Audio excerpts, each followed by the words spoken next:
Bapak, Ibu, saudara-saudari yang terkasih dalam Kristus, perkenalkan, nama saya Antoni Wijaya. Terima kasih saya sudah diajak bergabung di dalam pertemuan Bapak, Ibu, dan saudara-saudari sekalian. Pada pertemuan kali ini, kita melakukan program pembinaan anggota, di mana tema kita kali ini adalah pengantar kitab suci Perjanjian Baru. Jadi, sebagaimana tema yang kita miliki, kita akan mencoba untuk melihat Perjanjian Baru sebagai sebuah kitab.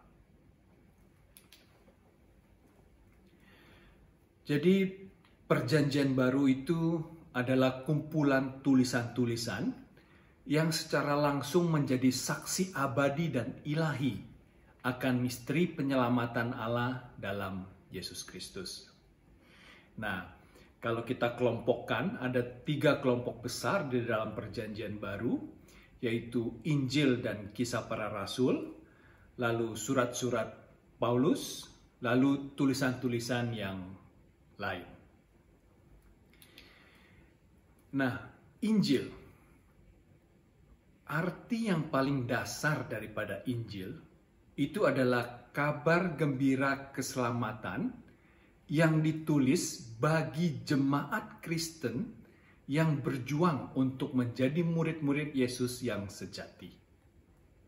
Nah, sedangkan Kisah Para Rasul adalah tentang perkembangan gereja awal, yaitu kehidupan para rasul yang merupakan saksi-saksi berwibawa mengenai hidup dan karya Yesus Kristus. Nah, kita sudah tahu ada 4 Injil yang kita miliki, yaitu Injil Markus, Injil Matius, Injil Lukas, Injil Yohanes. Sekarang kita coba lihat Injil Markus. Nah, Injil Markus ini ditulis oleh Yohanes Markus dari Yerusalem. Yohanes Markus ini ikut di dalam misi perjalanan Paulus. Dan Injil Markus inilah Injil yang pertama kali ditulis. Yang ditulis di sekitar tahun 70 Masehi di kota Roma. Nah, Injil Markus ini ditulis bagi orang-orang Kristen yang bukan orang-orang Yahudi. Dan ditulisnya pada saat jemaat di Roma mengalami penganiayaan. Nah, kalau kita lihat lebih jauh, skema daripada Injil Markus, itu di bab 1 berupa pendahuluan, yaitu pewartaan mengenai Yesus sebagai Kristus dan Anak Allah. Ini yang ingin ditekankan oleh Markus di dalam Injilnya tersebut, bahwa Yesus adalah Kristus dan Anak Allah.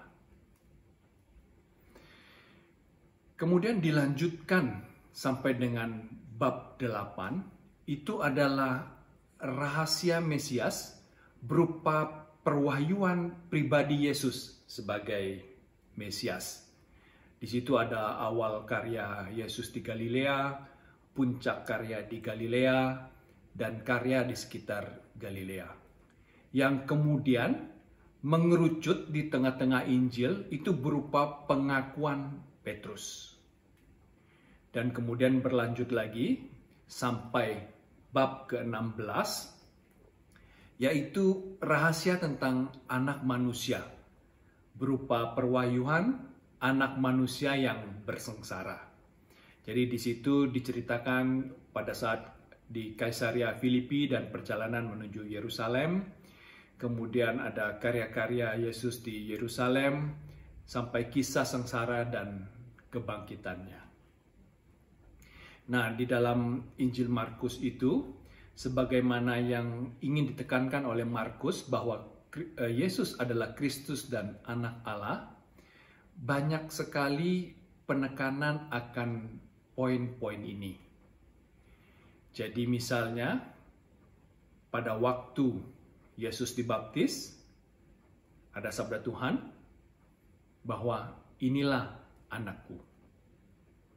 Dan mengerucut kepada pengakuan Petrus waktu Yesus bertanya, "Tapi menurut kamu siapakah aku?" Ya, di situ Petrus menjawab, "Engkaulah Mesias." Dan waktu Yesus diadili, juga di situ ada pertanyaan dari imam kepala, "Apakah engkau Mesias, anak yang terpuji?" Yesus jawab, "Akulah dia." Dan sampai pada waktu Yesus disalibkan, di situ ada pernyataan dari kepala pasukan bahwa sungguh orang ini adalah anak Allah. Nah, jadi rangkaian kisah itu yang ingin dibangun oleh Injil Markus untuk memberitahukan kepada umatnya yang bukan orang Yahudi bahwa Yesus adalah sungguh Kristus dan anak Allah. Nah, di dalam Injil Markus juga ditekankan tentang para murid yang gagal mengikuti dan menyertai Yesus. Jadi di situ dikisahkan waktu Yesus bernubuat tentang sengsara, kisah sengsara, Petrus malah menarik Yesus ke samping dan menegurnya. Gitu kan? Lalu pada saat Yesus ditangkap, semua murid menyangkal. Bahkan penyangkalan itu begitu tegas terjadi, dilakukan oleh Petrus. Sampai kepada saat kebangkitan Kristus, di mana para wanita disampaikan kabar oleh para malaikat, mereka malah kabur dan tidak menyampaikan berita itu kepada siapa-siapa. Ya.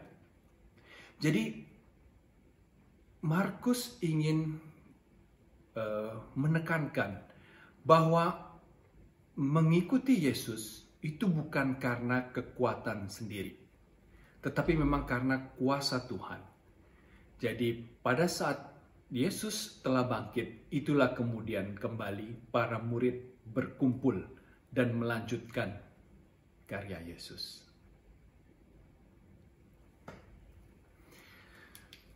Sekarang kita lihat Injil Matius. Nah, Injil Matius ini ditulis oleh Matius yang seorang tukang pajak dari Kapernaum. Matius ini juga adalah seorang rabi Yahudi yang bertobat, yang kemudian menjadi Kristen, pengikut Kristus.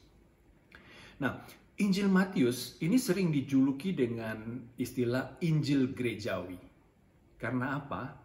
Karena satu-satunya di Injil Matius inilah kita menemukan penggunaan kata gereja. Dan memang Matius banyak bercerita tentang organisasi dan kehidupan gereja. Dan tujuan penulisannya adalah untuk orang-orang Kristen yang berasal dari agama Yahudi. Dan skema penulisannya mengikuti Injil Markus, namun redaksionalnya berbeda.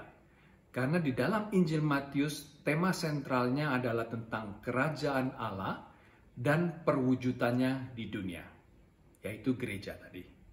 Ya. Nah, skema Injil Matius, para ahli Alkitab mengelompokkannya menjadi dua bagian. Oke, sebelum kita masuk ke bagian itu, di pendahuluannya dulu, yaitu bab 1 sampai 2, itu misteri tentang pribadi Yesus dinyatakan. Nah, lalu kemudian pengelompokan besar yang dilakukan oleh para ahli Alkitab itu di bab 3 sampai 16 yang merupakan bagian pertama. Di situ Yesus mewartakan kerajaan Allah bagi semua orang dan mempersiapkan gereja. Nah, di dalam cara Matius menulis Injil dan memberi penekanan, karena tujuannya adalah kepada orang-orang Yahudi yang sudah terbiasa dengan banyak adat istiadat dan aturan-aturan, maka Matius pun selalu menyandangkan antara sabda dan karya. Jadi ada kata-kata dan ada perbuatan. Ada aturan-aturan, ada juga pekerjaan-pekerjaan yang dilakukan. Itu yang ingin disampaikan oleh Matius. Makanya kemudian bab-bab selanjutnya dikisahkan tentang kerajaan Allah yang sudah dekat. Di situ dalam bentuk sabdanya adalah khotbah di bukit. Lalu berupa karya adalah 10 mukjizat. Kemudian berlanjut kepada Yesus mengutus murid-muridnya. Dalam bentuk sabda itu adalah perutusan para murid. Dan dalam bentuk karya adalah pewartaan oleh Yesus sendiri. Dan tuntutan pilihan hidup dalam pewartaan. Nah, dalam bentuk sabdanya itu adalah 7 perumpamaan. Dan dalam bentuk karya adalah mengarah kepada pengakuan Petrus. Kemudian pengelompokan di bagian kedua yaitu bab 17 sampai bab 28. Nah, disinilah Yesus mempersiapkan gereja sehubungan dengan perannya dalam kerajaan Allah. Ya, di situ gereja mengakui tapi sekaligus masih mencobai Tuhannya. Lalu kerajaan itu beralih dari orang Yahudi kepada gereja. Nah, di situ ada dalam bentuk sabdanya adalah peraturan hidup untuk jemaat. Lalu berupa karya adalah karya menuju perjalanan menuju Yerusalem. Dan ditutup dengan pernyataan kerajaan Allah pada peristiwa Paskah. Nah, disitulah di dalam bentuk sabda itu berupa khotbah apokaliptik dan karya itu berupa wafat dan pemuliaan Yesus. Nah, gagasan utama daripada Injil Matius ini adalah tentang gelar Yesus sebagai Immanuel, di mana mengisahkan Allah menyertai kita, menyertai semua umatnya di dalam Yesus. Itu terlihat dalam penekanan pada saat dikisahkan tentang Bunda Maria yang mengandung akan melahirkan anak yang diberi nama Immanuel.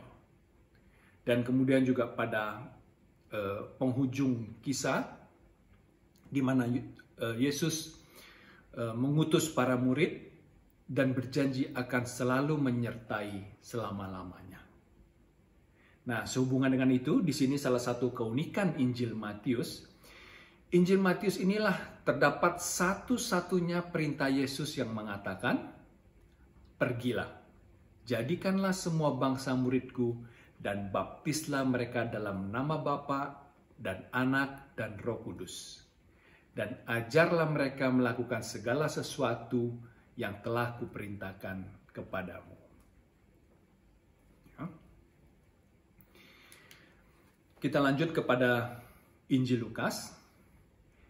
Injil Lukas ini ditulis oleh Lukas, seorang tabib yang bertemu dengan Paulus di Troas, lalu menjadi kawan seperjalanan Paulus sampai ke Filipi. Nah, Injil Lukas ini ditulis untuk jemaat-jemaat di wilayah non-Yahudi seperti di Filipi dan Antioquia. Nah, terutamanya ditujukan sebagai kabar baik bagi orang-orang miskin dan sengsara. Jadi karena latar belakang Lukas yang seorang tabib yang banyak menyaksikan kesengsaraan dan kemiskinan, jadi Lukas menekankan kehadiran Yesus, kelahiran Yesus adalah untuk menyelamatkan orang miskin dan sengsara.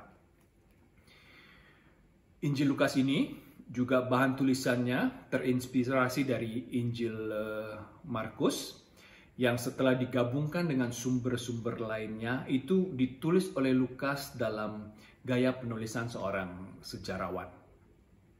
Ya, karena itu sejarah juga adalah salah satu minat daripada Lukas. Sedangkan skema Injil Lukas di bab 1, kata pengantar yang mengemukakan langkah-langkah dan tujuan daripada penulisan Injil ini. Lalu dilanjutkan sampai ke bab 2, berupa pendahuluan tentang kisah kelahiran Yohanes Pembaptis dan Yesus. dan dilanjutkan ke bab 3 sampai dengan bab 9 berupa karya Yesus di Galilea. Lalu bab 9 sampai bab 19 itu adalah perjalanan Yesus ke kota Yerusalem. Dan di penghujung di bab 19 sampai dengan 24 itulah pemenuhan rencana Allah di Yerusalem. Berupa karya di Yerusalem dan kisah sengsara serta kebangkitan Yesus. Nah, Injil Lukas ini memberi penekanan kepada kisah-kisah orang buta, orang lumpuh, orang kusta, orang tuli, dan orang miskin. Sebagaimana tadi yang sudah kita ketahui, karena latar belakang Lukas yang seorang tabib, jadi beberapa penekanan diberikan kepada kisah-kisah daripada orang-orang yang sengsara dan miskin ini. Dan untuk menguatkan Injilnya, Lukas mengutip dari Perjanjian Lama, dari kitab Yesaya, yang juga di situ menubuatkan tentang keselamatan, tentang pembebasan bagi orang-orang miskin dan sengsara.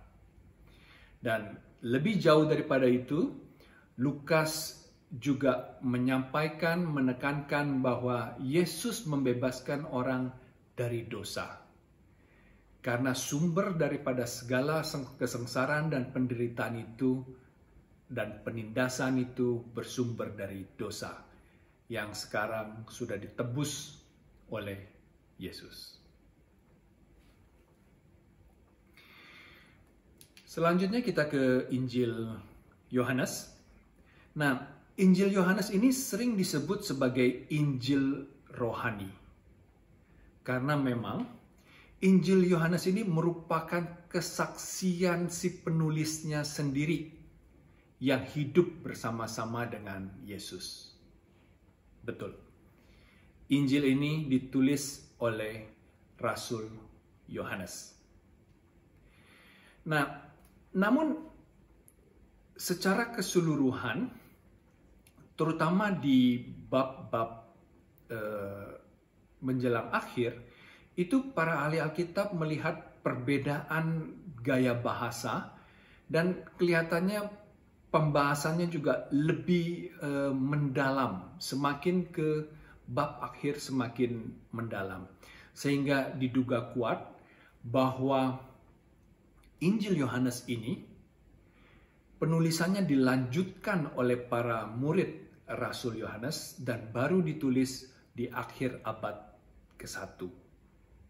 Ya kan? Padahal Rasul Yohanes hidup di tahun 30-an Masehi bersama-sama dengan Kristus, tapi penulisannya baru di akhir abad pertama, di tahun sekitar tahun 90 tahun 100 Masehi.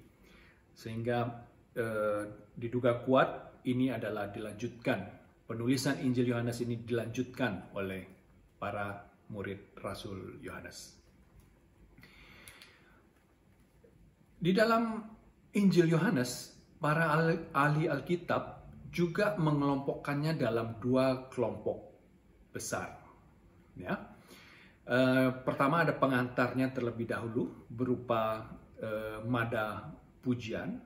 Lalu pengelompokan besar pertama itu disebut sebagai para ahli sebagai kitab tanda-tanda. Nah, jadi di bab 2 sampai dengan bab 12 itu, kitab tanda-tanda ini, itu adalah perwahyuan diri Yesus di depan umum. Ya, di situ ada pendahuluannya, ada tanda dan sabda Yesus serta reaksi yang berbeda-beda terhadapnya. Lalu ada perwahyuan Yesus sebagai utusan Bapa, ada saat penentuan sikap percaya atau tidak, dan peristiwa dan makna mempersiapkan saat Yesus.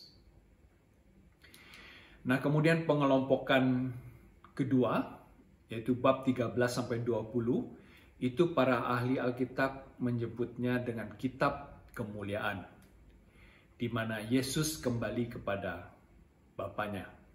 Di situ ada sabda perpisahan, ada kisah sengsara, wafat, dan kebangkitan, ada penutup yang mengemukakan maksud penulisan, dan ada juga penutup yang berisi penampakan-penampakan gerejawi.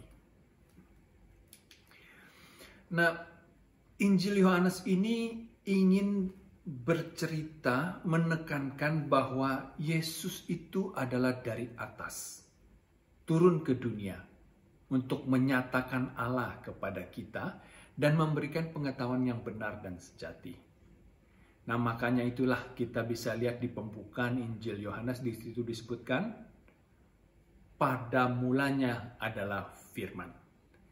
Firman itu bersama Allah, dan firman itu telah menjadi manusia. Dan terus berlanjut kisah itu, yang dimana Yohanes ingin menekankan bahwa Yesus adalah Allah.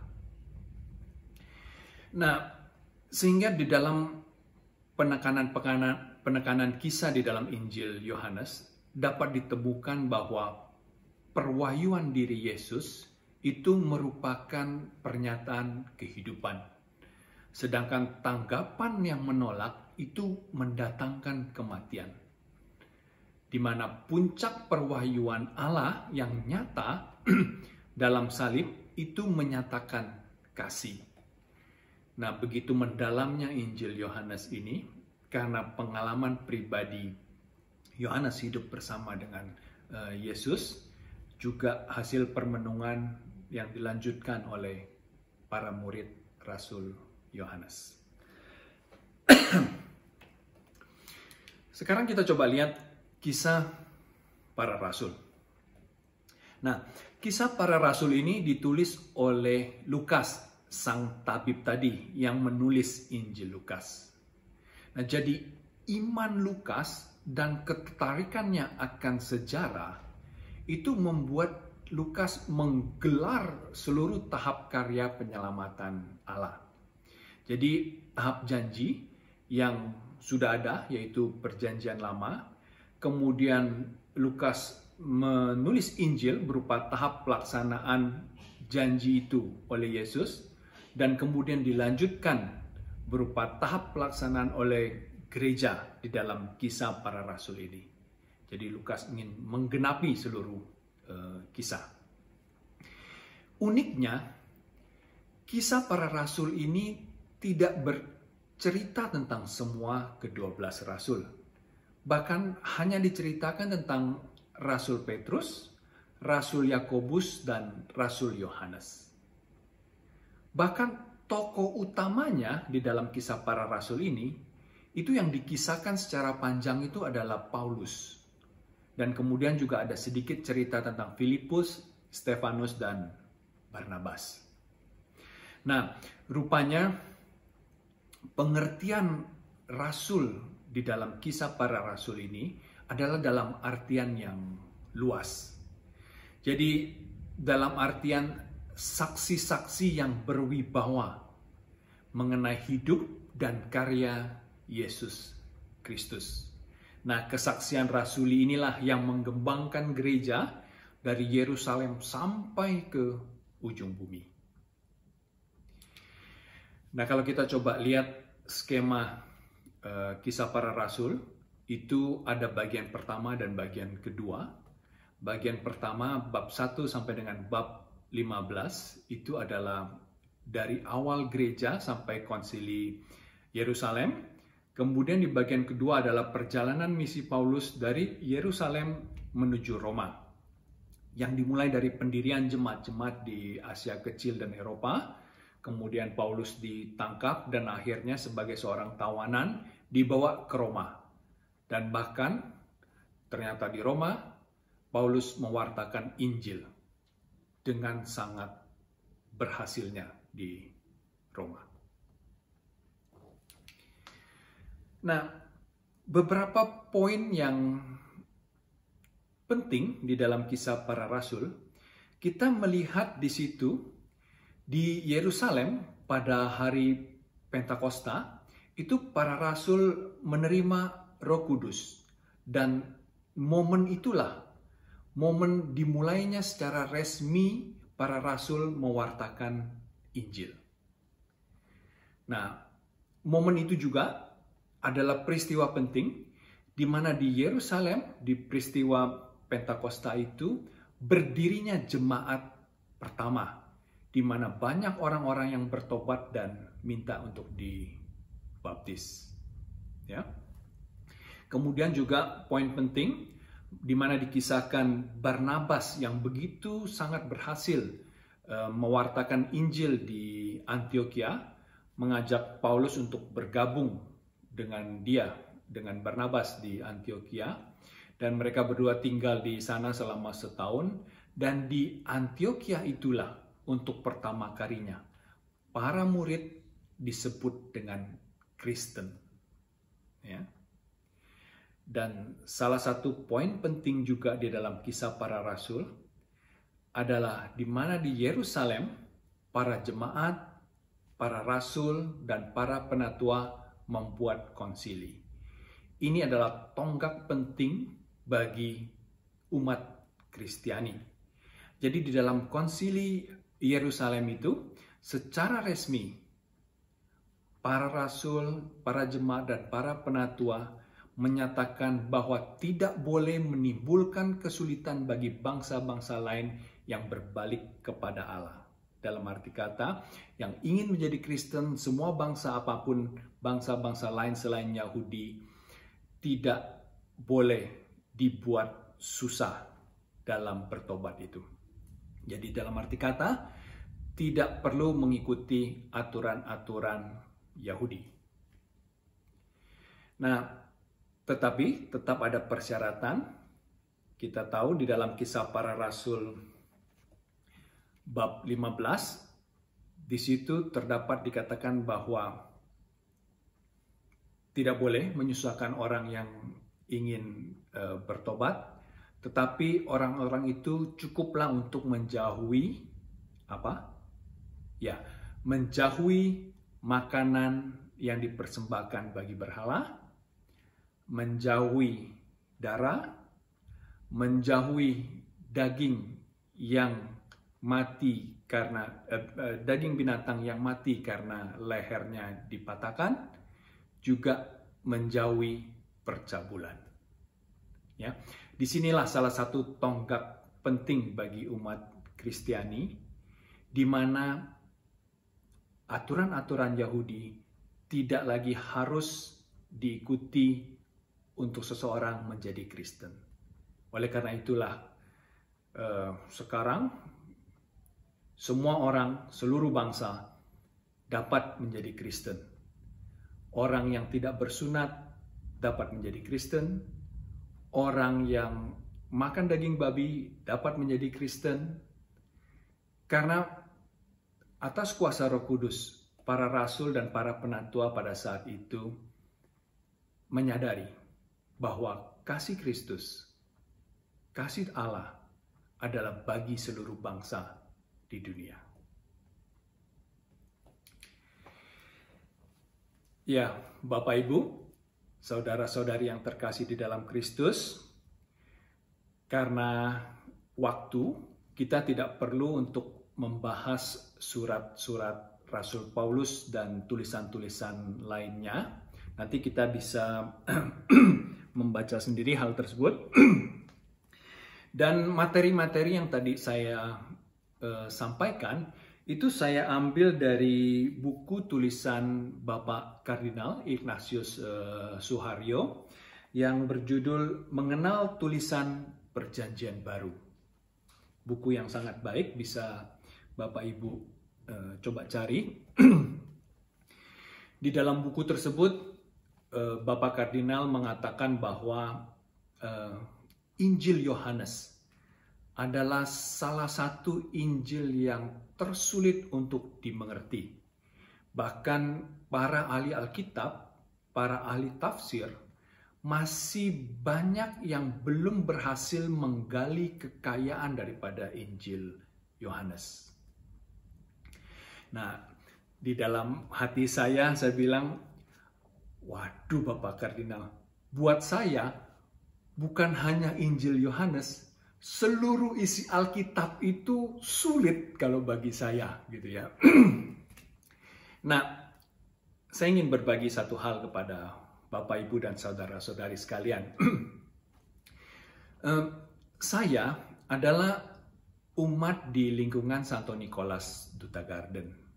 Dan di lingkungan kami itu, kami punya kelompok membaca Alkitab. Jadi kami setiap hari membaca 2 bab begitu ya. Dan sebelum pandemi itu kami ada beberapa kali mengadakan pertemuan untuk bertemu secara langsung. Dan biasanya kami mengundang rohaniwan untuk membahas lebih jauh tentang Alkitab. Nah, saya ingat salah satu pertemuan itu dihadiri oleh Romo Andri dari OMI. Dan Romo Andri berkata begini, sehubungan dengan sulitnya untuk membaca dan memahami Alkitab itu. Jadi Romo Andri bilang, kalau membaca Alkitab, jangan pakai pengharapan yang macam-macam. Baca saja seperti baca novel. Jadi dari halaman pertama kitab Kejadian sampai halaman terakhir kitab Wahyu, baca saja gitu ya. Nah, selama kita membaca dengan tekun, itu Alkitab itu punya kekuatan untuk berbicara kepada kita. Itu yang disampaikan oleh beliau. Dan saya jadi ingat, kita juga di komunitas Tritunggal Maha Kudus, kita mengenal yang namanya Lectio Divina. Ya. Jadi kelihatannya memang sebaiknya begitulah cara kita membaca Alkitab. Kita jangan berusaha untuk memahami atau menafsirkan sampai sedetil yang hebat-hebat begitu ya. Karena memang untuk melakukan itu perlu ada sekolahnya. Kita harus sekolah teologi, kita harus memahami bahasa asli Alkitab. Kita harus memahami konteks budaya pada saat Alkitab itu ditulis. Nah, jadi bagi kita yang awam, sebaiknya kita cara membaca Alkitab adalah dengan melakukan Lectio Divina tadi. Kita baca secara lengkap bab yang ingin kita baca, kemudian kita bawa ke dalam permenungan, kita bawa ke dalam doa kita, niscaya Alkitab itu akan berbicara kepada kita untuk membantu kita di dalam menjalankan kehidupan kita. Ya. Dan Alkitab kita ini, saya sungguh bangga memiliki Alkitab seperti yang kita miliki ini. Jadi satu-satunya buku atau kitab di dunia yang memiliki manuskrip terbanyak itu adalah Alkitab.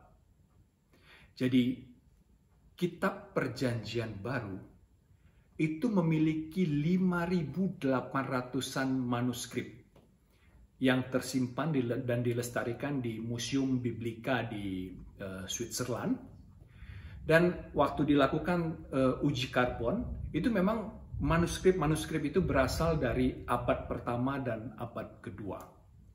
Dan isinya adalah seperti sebagaimana Alkitab yang kita ketahui sekarang ini. Jadi memang sungguh luar biasa. Karya Tuhan Yesus, sabda Tuhan Yesus terjaga begitu baik dari awal zaman sampai dengan sekarang, yang terbukti dari manuskrip-manuskrip yang ada, yang tersimpan dan dilestarikan dengan baik, sehingga menambah keyakinan saya bahwa ajaran Alkitab memang adalah ajaran yang dari Allah sendiri. Karena itu, Bapak, Ibu, dan saudara-saudari yang terkasih dalam Kristus, mari kita terus luangkan waktu untuk membaca Alkitab. Dan kita temukan Tuhan Yesus di situ, kita temukan ajaran-ajaran Tuhan Yesus di situ, kita hayati dan kita amalkan. Setuju? Tuhan memberkati.